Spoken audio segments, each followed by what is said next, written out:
Roger Huff, WDGI 2020, les informations à 15h20, présentées par IRES, la boisson de qualité au goût distinctif. Lors de sa visite au Vietnam, le secrétaire à la défense de Saigon, McNamara, apprendra qu'il y a plus de groupes ennemis au sud-Vietnam qu'auparavant. On estime leur nombre à 296 000.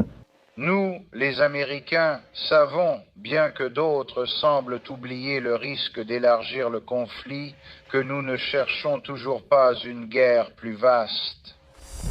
La guerre du Vietnam va redéfinir le concept de guerre et mettra à l'épreuve l'évolution des perspectives d'un grand pays.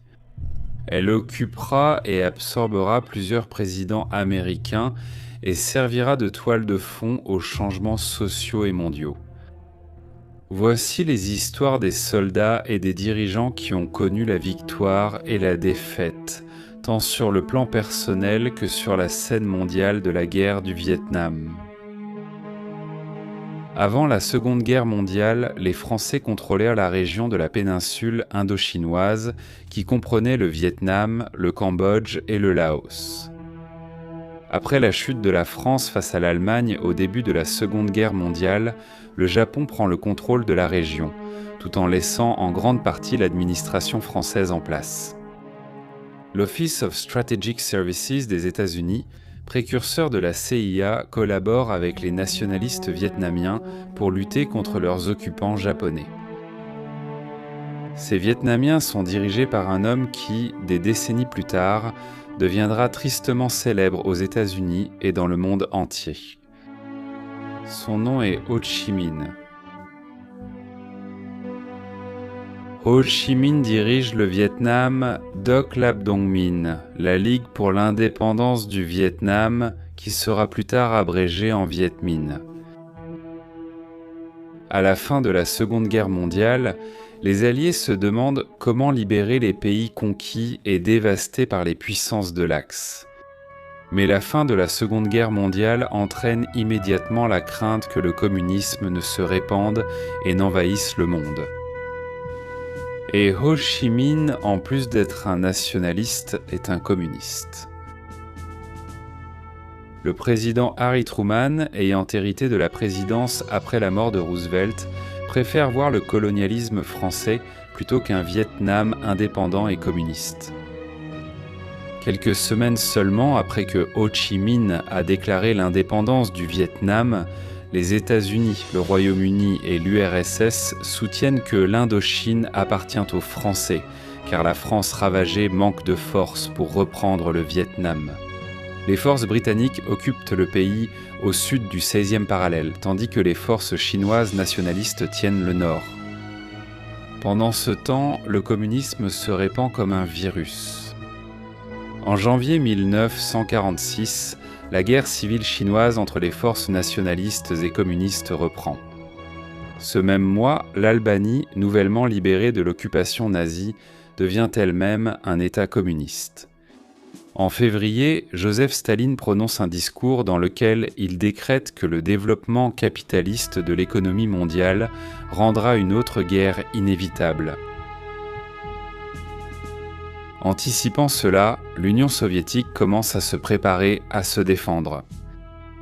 Le discours de Staline est considéré comme le fondement de la guerre froide naissante. Ho Chi Minh et ses Viet Minh entament des discussions avec la France pour obtenir l'indépendance totale.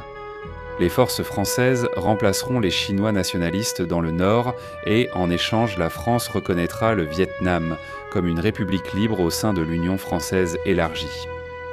Mais les négociations échouent et, à la fin de 1946, les Français se retrouvent impliqués dans la première guerre d'Indochine qui durera 8 ans. Le Viet Minh s'appuie sur des tactiques de guérilla dirigées par le général Vo Nguyen Giap, un chef de la résistance pendant l'occupation japonaise. Les Français disposent de l'artillerie et du soutien aérien pour vaincre le Viet Minh lors de batailles traditionnelles. Le Viet Minh, cependant, se bat quand même, mais traditionnellement, le Viet Minh est d'abord freiné par un armement inférieur. Cela va changer. Pendant ce temps, les États-Unis se concentrent sur la menace communiste croissante en Europe. La doctrine Truman, présentée par le président en 1947, affirme clairement le soutien des États-Unis à la Grèce et à la Turquie dans leurs efforts pour rester en dehors de la sphère d'influence soviétique. Cela conduit à une politique d'endiguement plus large visant à empêcher le communisme de dominer le monde. Quand j'étais petit, en grandissant au Japon et ailleurs, nous avions... Vous savez, les écoles étaient d'abord dirigées par l'armée, puis plus tard par le département d'État, mais ensuite ce sont des enseignants ordinaires. Ils avaient tous des diplômes, mais je me souviens avoir appris des choses sur les communistes ici dans les années 50. C'était avant McCarthy et il disait qu'il voulait s'infiltrer, prendre le contrôle des médias, prendre le contrôle d'Hollywood, prendre le contrôle de toutes sortes de groupes minoritaires pour fragmenter toute la population. Ils ont fait cela en Russie pendant la révolution bolchevique. En rentrant chez moi, c'est bien ce qui s'est produit.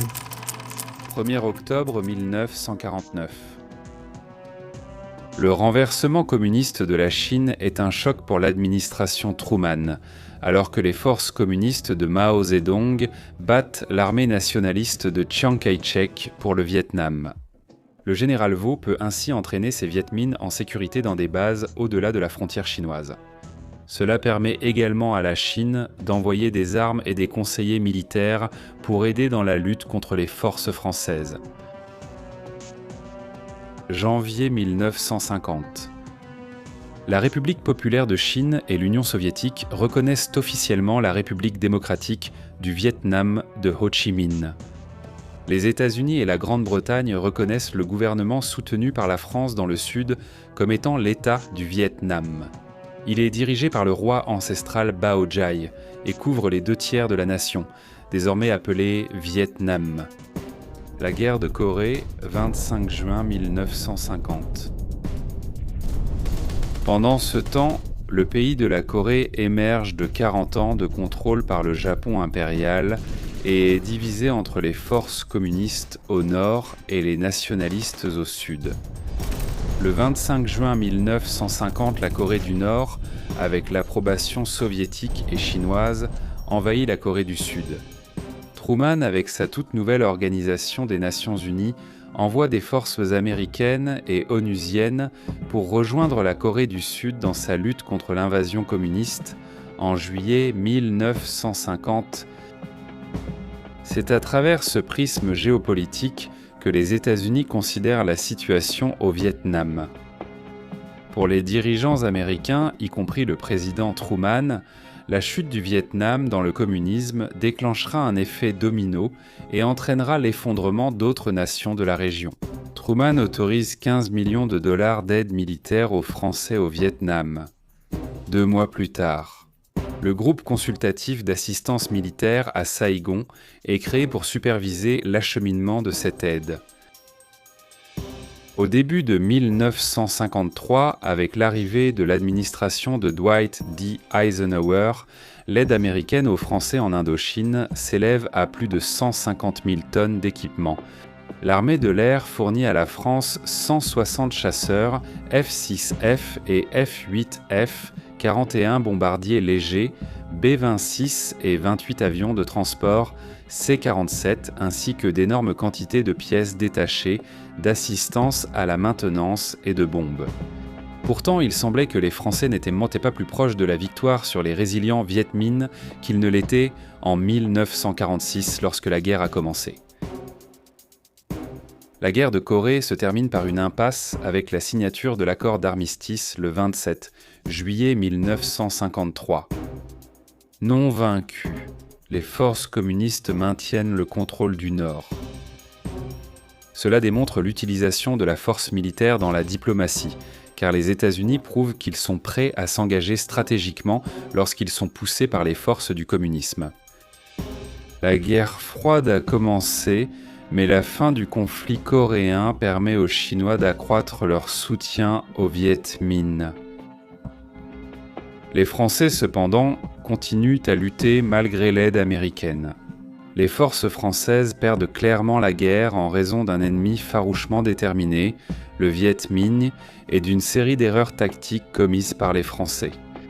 Le point culminant est la plus grande bataille de la première guerre d'Indochine, la bataille de Dien Bien Phu. novembre 1953. Dans une tentative d'empêcher le Viet Minh d'entrer au Laos, le général français Henri Navarre prévoit d'établir une base fortement fortifiée en plein territoire ennemi, à la frontière entre le Laos et le Nord-Vietnam, près du village de Dien Bien Phu. L'espoir est d'attirer les forces de guérilla du général Vo du Viet Minh, à découvert pour une grande bataille rangée où le soutien aérien français et une puissance de feu supérieure les décimeront. Peu de Vietnamiens vivant dans la région signifie un soutien local minimal pour le Viet Minh, un soutien pourtant nécessaire pour acheminer suffisamment d'hommes, d'armes, de nourriture et de ravitaillement à travers les jungles denses et le terrain montagneux. Mais ils sous-estiment gravement leur ennemi. Le Viet Minh utilise des porteurs, des bicyclettes et des charrettes à bras pour soutenir 4 divisions d'infanterie et une division d'artillerie dans les collines environnantes. En février, les forces du Viet Minh comptent 35 000 hommes avec au moins 100 pièces d'artillerie surplombant la forteresse. 13 mars. Les attaques commencent et les Français sont rapidement submergés. L'administration Eisenhower doit prendre une décision, intervenir directement avec des forces militaires ou permettre à la France de perdre sa guerre contre le communisme. Envoyer des troupes militaires au Vietnam pourrait entraîner les États-Unis dans une guerre longue, sanglante et coûteuse, et provoquer une confrontation directe entre les forces américaines et chinoises ou soviétiques. Ce qui en soi pourrait déclencher la Troisième Guerre mondiale. Finalement, le Congrès et l'administration Eisenhower décident que les risques sont plus importants que les gains potentiels. Dien Bien Phu tombe le 7 mai 1954 et avec elle, tout espoir pour les Français de conserver leurs territoires de coloniaux. 21 juillet 1954.